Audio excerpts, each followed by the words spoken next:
کسی قسم کا کوئی اضافی بوجھ عوام کے اوپر نہیں ڈالا گیا. تو شفافیت بھی اور جو انڈائریکٹ ٹیکسیشن کے اوپر بوجھ کم کرنا،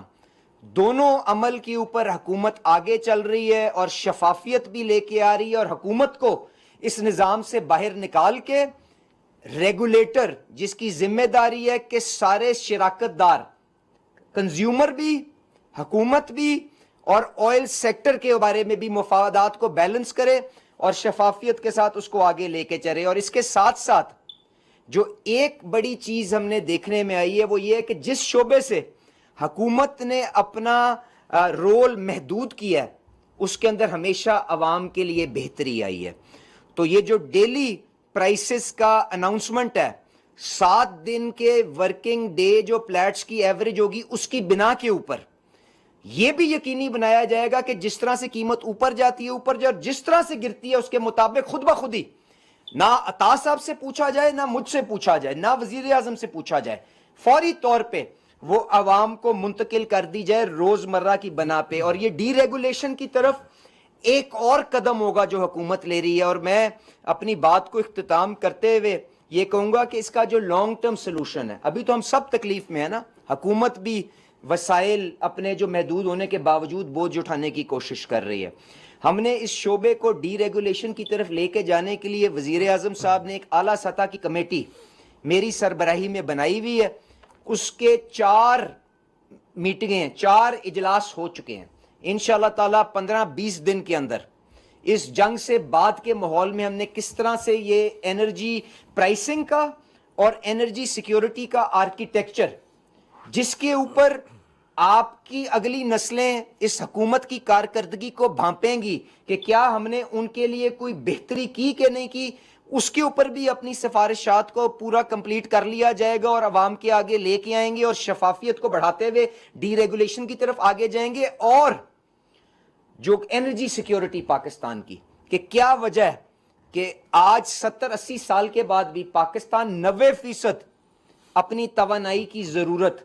امپورٹس کے ذریعے میٹ کرتا ہے. اس کے اوپر پرائم منسٹر صاحب، فیلڈ مارشل صاحب نے جو انرجی سیکیورٹی آرکیٹیکچر ہے اس کی مجھے ذمہ داری دی.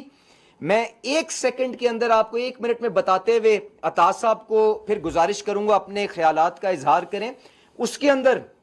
اسٹریٹجک پیٹرولیم ریزروز کیا حکومت رکھ سکتی ہے اور اس کے پاس وسائل ہیں کہ نہیں ہیں، اس کے لیے ایک ایجوکیٹڈ فیصلہ کرنے کے لیے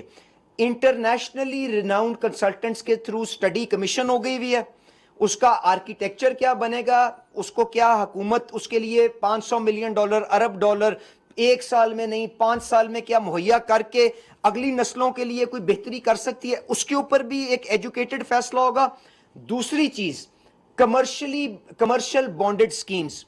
کہ کس طرح سے بین الاقوامی منڈی کے جو بڑے بڑے تیل کے تاجر ہیں ان کے ساتھ اور اپنے دوست ممالک سعودی ارامکو کے ساتھ بیٹھ کے، کویت پیٹرولیم کے ساتھ بیٹھ کے، قطر انرجی کے ساتھ بیٹھ کے، امریکن کمپنیوں کے ساتھ بیٹھ کے، چائنیز کمپنیوں کے ساتھ بیٹھ کے کیا ہم ان کو یہ موٹیویٹ کر سکتے ہیں کہ آپ اپنے ذخائر ہمارے پاس رکھیں، یہاں سے ساری منڈیوں کے اندر اس کو فراہم کریں، اگر خدا نہ خواستہ حکومت کو جنگ کی صورت میں کوئی ضرورت پڑتی ہے تو ہم آپ سے پرچیز کرنے کا رائٹ رکھتے ہیں. تو اس کا نظام بھی مشاورت کے ساتھ طے کر لیا گیا ہے. کابینہ کے اندر اگلے ہفتے وہ سمری بھی چلی جائے گی اور اس کے اوپر بھی آپ دیکھیں گے پیش رفت ہوگی. اس کے ساتھ ساتھ بین الاقوامی ہم نے مقامی طور پہ ہم نے اپنی تیل اور گیس کی دریافت کو بڑھانے کے لیے کیا کیا ہے. اپ سٹریم سیکٹر کے اندر جو آپ کی ای این پی ایکٹیویٹیز ہیں، آپ جانتے ہیں ٹرکش پیٹرولیم ابھی وزیر اعظم صاحب بڑا کامیاب دورہ کر کے ترکی سے واپس آئے ہیں. ٹرکش پیٹرولیم 20 سال کے بعد سمندر کے اندر تیل اور گیس کی دریافت کے لیے اپنا جہاز اکتوبر میں لے کے آ رہی ہے. ان کے وزیر یہاں پہ آنے جا رہے ہیں. اس کے علاوہ آئی ایم ایف کے ساتھ سرکولر ڈیٹ جو اس حکومت میں جس کو خاتمہ کر دیا تھا، پر کیونکہ پہلے یہ ایک بیماری ہمارے کندھوں پہ لاد دی گئی ہے، اس کو کس طرح سے ریزالو کر کے ای این پی کمپنیز کو پیسے دینے ہیں کہ وہ اپنا کام اور تیزی سے کر سکیں، اس کے اوپر بھی کام ہو رہا ہے. ریفائنری اپ گریڈ پالیسی کہ ہم ہر قسم کا تیل استعمال کر کے، خام تیل استعمال کر کے بین الاقوامی منڈیوں کے کمپیریٹیو قیمتوں کے اوپر عوام کو مہیا کر سکیں، وہ پالیسی بھی کیبنٹ کمیٹی آن انرجی میں چلی گئی ہے، اس کے اوپر بھی جلد فیصلہ ہو جائے گا۔ اس کے ساتھ ساتھ گیس کے شعبے کے اندر ان بنڈلنگ کے لیے کیا کر رہے ہیں، آئل مارکیٹنگ کمپنیز کو کس طرح سے کنسولیڈیٹ کر رہے ہیں، اور آخر میں کہ کس طرح سے اپنے ملک کا جو انتظامی ڈھانچہ انفراسٹرکچر ہے اس کو کس طرح سے بہتر بنانا ہے، اس کے اوپر بھی کام ہو رہا ہے۔ تو انشاءاللہ تعالی بہتر انداز کے اندر آگے لے کے چلیں گے تاکہ تاریخ اس حکومت کو اچھے الفاظ کے ساتھ یاد کرے۔ اگر وقتی طور پہ چھوٹی موٹی کوئی تکلیف آئی بھی ہے اس کو ہم مل کے پیٹی کس کے جس طرح آسٹیریٹی کے ذریعے باقی معاملات کے ذریعے اس ٹائم کو نکال لیں گے، پر یقیناً تاریخ کے اندر جو کام وزیر اعظم شہباز شریف صاحب اور فیلڈ مارشل آصم منیر صاحب کر کے جائیں گے انشاءاللہ تعالی وہ اس کے اوپر تاریخ ان کو اچھے الفاظ سے یاد کرے گی۔ اور آخر میں صرف یہ وارننگ دیتا چلوں کہ شہباز شریف صاحب نے آج بھی F I a, I be, ساری جو لا انفورسمنٹ ایجنسیز ہیں ان کو یہ ہدایت جاری کر دی ہیں کہ ناجائز منافع خوری اگر آئل سیکٹر کے اندر کسی قسم کی کسی جگہ پہ ہونے کی کوشش ہوئی تو اس کے خلاف سخت سے سخت کارروائی ہوگی، اور اس کے مطابق قانون آپ کو حرکت میں ہوتا ہوا آج سے نظر بھی آئے گا، اور انشاءاللہ تعالی ہم عوام کے تحفظات کو جس حد تک ہو سکے گا تحفظ دینے کی بھرپور کوشش کریں گے۔ دیکھیے بات یہ ہے کہ تیل کی قیمتوں کا عالمی منڈی میں بڑھنا اس کا تعلق کشیدگی کے ساتھ ہے، اور کون سا ملک ہے جو کشیدگی کو کم کرنے کی کوشش کر رہا ہے، وہ پاکستان ہے۔ اور پاکستان نے اس پہ جو ایفرٹ کیا، جو وزیر اعظم صاحب نے، فیلڈ مارشل صاحب نے، پوری دنیا اس کی گواہی بھی دیتی ہے، پوری دنیا اس کی معترف بھی ہے۔ اب جب کشیدگی بڑھتی ہے، عالمی منڈی میں تیل کی قیمتیں اوپر جاتی ہیں، اس کا امپیکٹ پاکستان کے اوپر بھی آتا ہے، کیونکہ پاکستان تیل امپورٹ کرتا ہے، یہ ایک نیچرل سی بات ہے۔ اس حوالے سے جب پوری دنیا میں جب کشیدگی اپنے عروج پر تھی اور پوری دنیا میں تیل کی شارٹیج تھی اور دنیا کے بہت سارے ترقی یافتہ ممالک ان میں لائنیں لگی ہوئی تھیں، ان کے اندر تیل مل نہیں رہا تھا، تو پاکستان میں الحمدللہ وزیر اعظم صاحب نے ٹائم سے پہلے اضافی ذخائر کا بندوبست کیا، اور اسٹریٹ آف ہرمز کے باہر سے، اور یہ بریفنگ دیتے رہے علی پرویز صاحب کہ یمبو سعودی عربیہ میں، فجیرہ یو اے ای کے اندر، وہاں سے جو ہے وہ کارگوز منگوائے گئے، اور یہ انشور کیا گیا کہ پاکستان کے کسی شہر، کسی قصبے میں پیٹرول اور ڈیزل کی قلت نہیں ہو۔ اور بہت سارے ممالک وہ راشننگ کی طرف گئے، انہیں بتایا گیا کہ جی موٹر سائیکل کو جو ہے وہ 10 لیٹر ملے گا اتنے پیریڈ کے لیے، گاڑی کو جو ہے وہ 50 لیٹر ملے گا اتنے پیریڈ کے لیے، مگر پاکستان میں الحمدللہ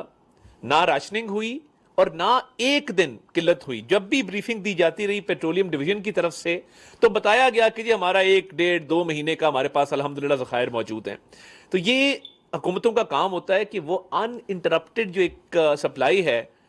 تیل کی، جس سے آپ کی پوری معیشت بھی چلتی ہے، آمد و رفت ہے، آپ کا پورا ایک نظام چلتا ہے،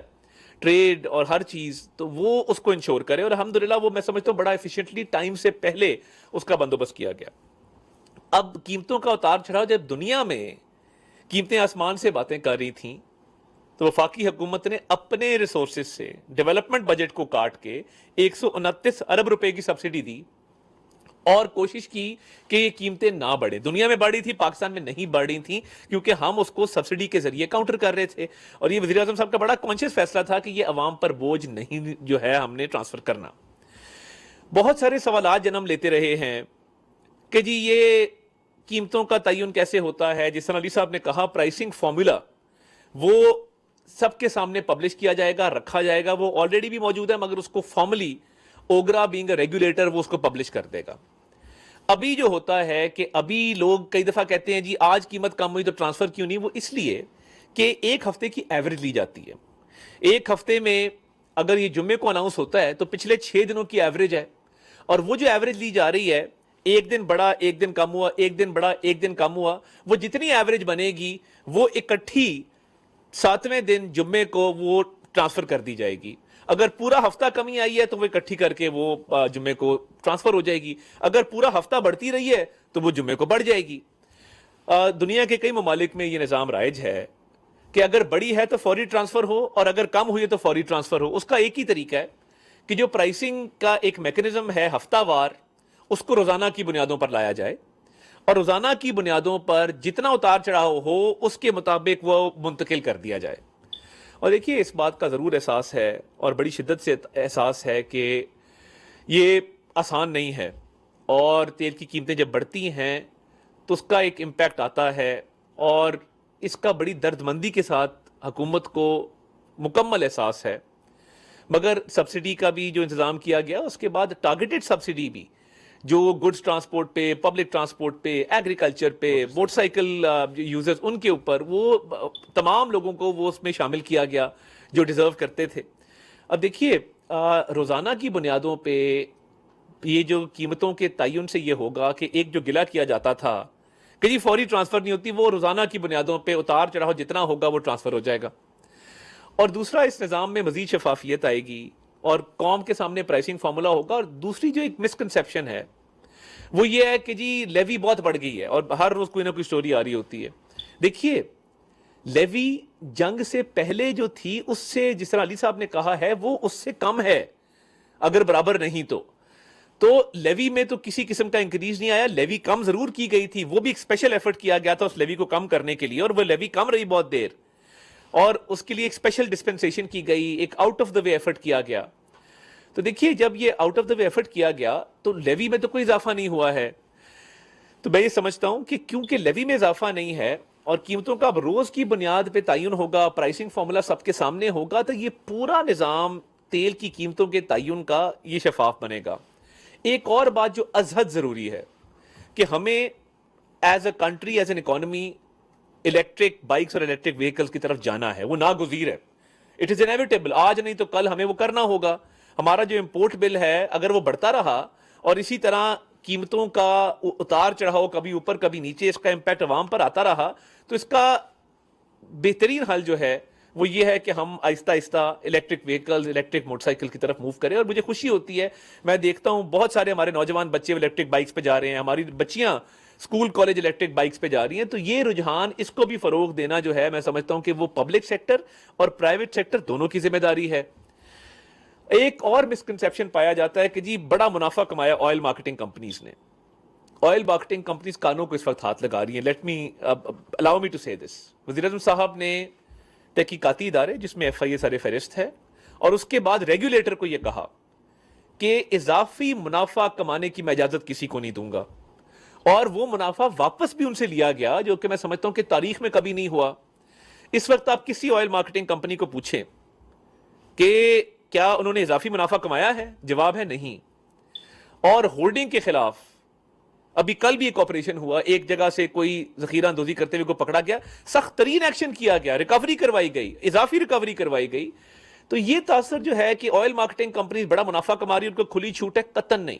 اور جہاں آپ کو لگتا ہے کہ کوئی ایسا معاملہ ہے تو آپ ڈائریکٹ اوگرا کو ان کی ویب سائٹ پہ, ان کی ای میل پہ شکایت درج کر سکتے ہیں کہ جی فلاں آئل مارکیٹنگ کمپنی بڑی زیادتی کر رہی ہے. آئی ایشور یو کہ آئل مارکیٹنگ کمپنیز پہ جتنی سختی اور جتنی ریگولیشن اس وقت ہے